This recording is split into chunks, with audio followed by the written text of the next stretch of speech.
নমস্কার বন্ধুরা, আমি গৌরাঙ্গনাথ আজ ক্লাস 6 এর গণিত বই হইতে প্রথম পাঠ সংখ্যার গঠন নিয়ে আলোচনা করব। তাহলে চলো বন্ধুরা শুরু করি। ক্লাস 6 এর গণিত বইয়ের প্রথম পাঠ সংখ্যার গঠন, স্ট্রাকচার অফ নাম্বারস। এখানে প্রথম পেজে কিছু মণিকাঠির অঙ্ক দেওয়া আছে। বন্ধুরা, তোমরা পঞ্চম শ্রেণীতে মণিকাঠির অঙ্ক করেছ, তো আমরা এগুলো আবার একটু প্র্যাকটিস করে নিই। একদিন বাজারে মণি একদিন মার সঙ্গে বই, টিফিন বাক্স এবং স্কুল ব্যাগ কিনতে বাজারে গেল। মার হাতে ৩,৬৫০ টাকা ছিল।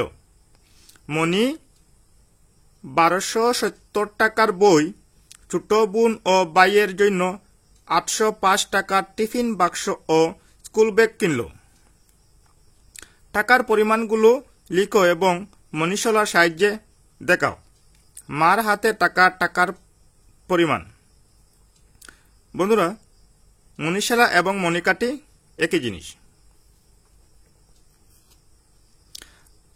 মার হাতে টাকার পরিমাণ। মনির মা বাজারে যখন গিয়েছিলেন তখন মার হাতে ছিল ৩,৬৫০ টাকা।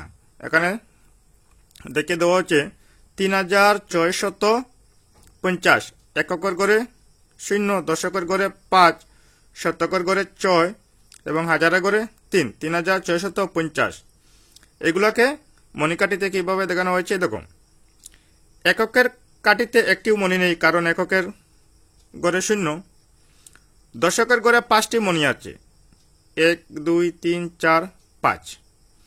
শতকের গড়ে ৬টি মণি, ১, ২, ৩, ৪, ৫, ৬ এবং হাজারের গড়ে ৩টি মণি, ১, ২, ৩। ঠিক এইভাবে আমরা নিচের মণিকাঠিতেও মণি ডালব এবং সংখ্যাগুলো লিখব। বই কিনতে খরচ হওয়া টাকার পরিমাণ। মণি ১২৭০ টাকার বই কিনেছিল, ১২৭০। তো আমরা এখানে লিখব ১২৭০ মানে ১,২৭০। এটাকে এবার আমরা মণিকাঠিতে দেখাবো। এককের গড়ে ০, সুতরাং এককের কাঠিতে একটি মণি থাকবে না। দশকের গড়ে ৭, সুতরাং দশকের গড়ের কাঠিতে থাকবে ৭টি মণি। ১,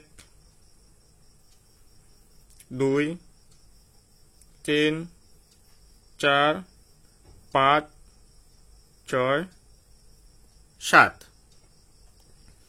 দশকের গড়ে শতকের গড়ে ২, সুতরাং শতকের কাঠিতে ২টি মণি, ১, ২।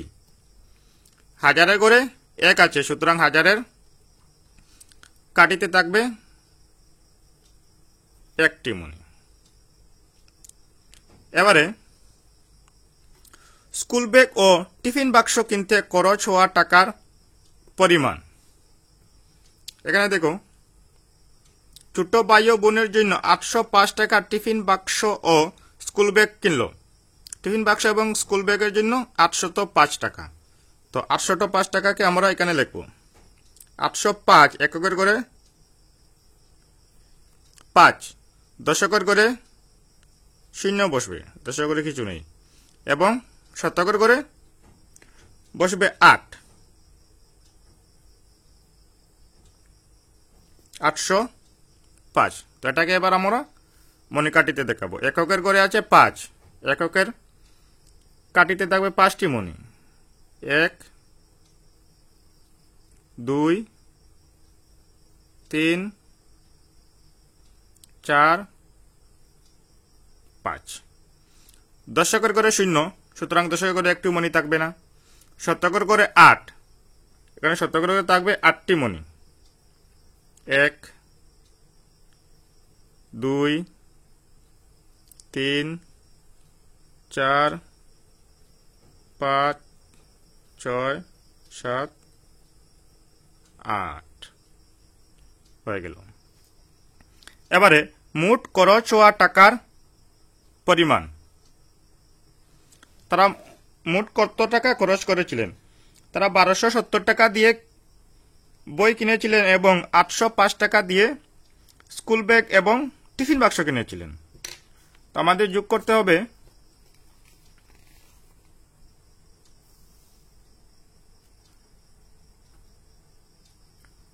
1270 এবং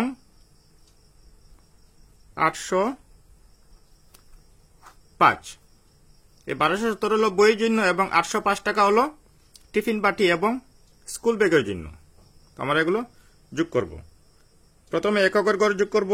0 এবং 5 যোগ করলে হবে 5। 7 এবং 0 যোগ করলে হবে 7। 2 এবং 8 যোগ করলে হবে 10। 10 0 1 যাবে এখানে, 1 এবং 1 2। 2075। মোট খরচ হওয়া টাকার পরিমাণ 2075। এখানে এককের ঘরে বসবে 5, দশকের ঘরে বসবে 7, শতকের ঘরে 0, হাজারের ঘরে 2। 2075। এবং এবার এটাকে আমরা মণিকাঠিতে দেখাবো। এককের ঘরে 5, সুতরাং 5টি মণি। 1 2 3 4 5। দশকের ঘরে আছে 7, 7টি মণি। 1 2 3 4 5 6 7। শতকের ঘরে 0, সুতরাং একটি মণি বসবে না। হাজারের ঘরে 2, 2টি মণি উঠবে। 1 2। এবারে বাকি থাকা টাকার পরিমাণ। আমাদের টোটাল খরচ হয়েছে 2075 টাকা এবং বাজারে যখন যাওয়ার সময় ওদের কাছে ছিল 3650। তো 3650 থেকে 2075 টাকাকে আমাদের কি করতে হবে? বিয়োগ করতে হবে।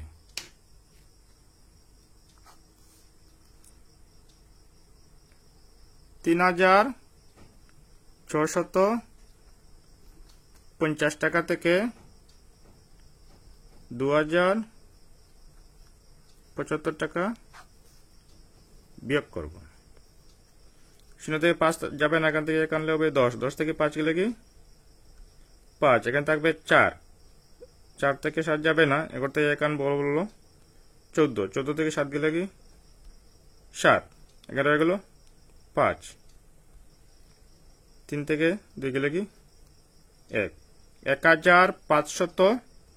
1575। এবার এটাকে আমরা মণিকাঠিতে দেখাবো। এককের ঘরে 5, সুতরাং 5টি মণি। 1 2 3 4 5।